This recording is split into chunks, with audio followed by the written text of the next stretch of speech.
tayo magpatuloy, huwag kalimutang mag-subscribe sa aking channel.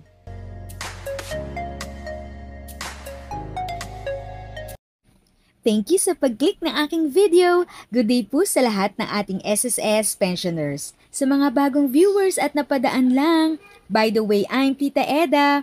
Welcome to my channel. Ang channel na maghatid sa iyo ng dagdag kaalaman tungkol sa government services, bagong mga balita at informative videos na galing sa legit na resources. Mag-subscribe na para updated ka. Maagang paglabas ng SSS pension at 13th month para sa Wernste batch na credit na nitong November 28, 2025. Maagang natanggap ng mga pensioner ng Social Security System, SSS, ang kanilang regular monthly pension at 13th month benefit para sa taong 2025 matapos makumpirmang na credit ang unang batch nitong Nobyembre 28, 2025 pasado alas 6 ng gabi. Ang benepisyo ay orihinal na nakatakdang i-release sa Disyembre 1, 2025. Ngunit napag-alamang mas maaga itong ipinasok sa mga bank account ng libo-libong pensioner na kabilang sa unang batch ng crediting schedule. Maaga sa nakatakdang petsa.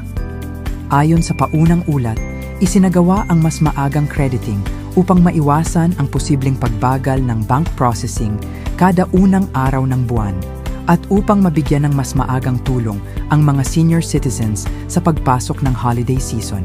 Sino ang kabilang sa Wernste batch? Ayon sa SSS, kabilang sa unang batch ang mga pensioner na may contingency date, CD, 115, kabilang ang retirement pensioners, disability pensioners, survivor o death pensioners. Ang mga pensioner na kabilang dito ay automatikong tumatanggap ng 13th month benefit na katumbas ng isang buwang regular na pensyon. Paano na ipasok ang pensyon? Gaya ng nakagawian, ang proseso ay dumaan sa 1. Paglipat ng pondo mula SSS patungo sa Development Bank of the Philippines, DBP.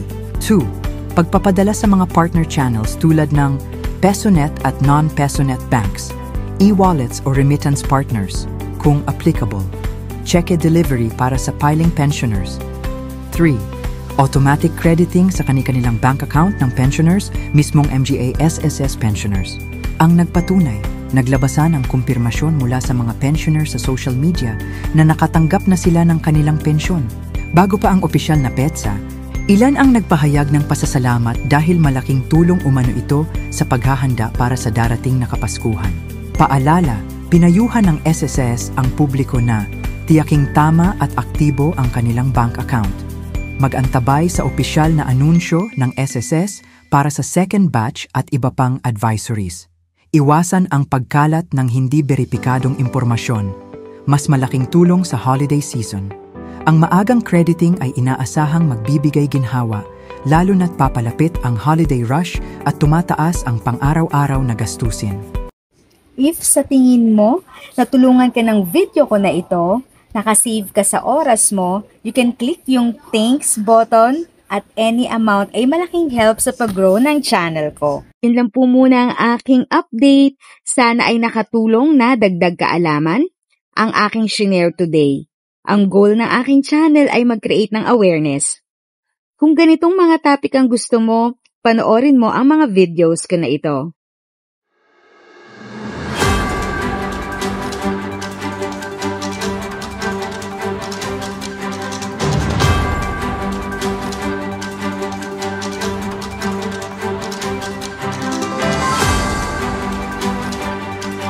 Thanks for watching! Kung may kapamilya, kaibigan o kakilala sa tingin mo ay magiging interesado sa video, please share or tag sila sa comment section.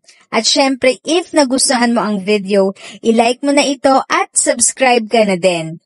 As always, feel free to write your questions, comments, and opinions respectfully. And continue to be a blessing and stay safe!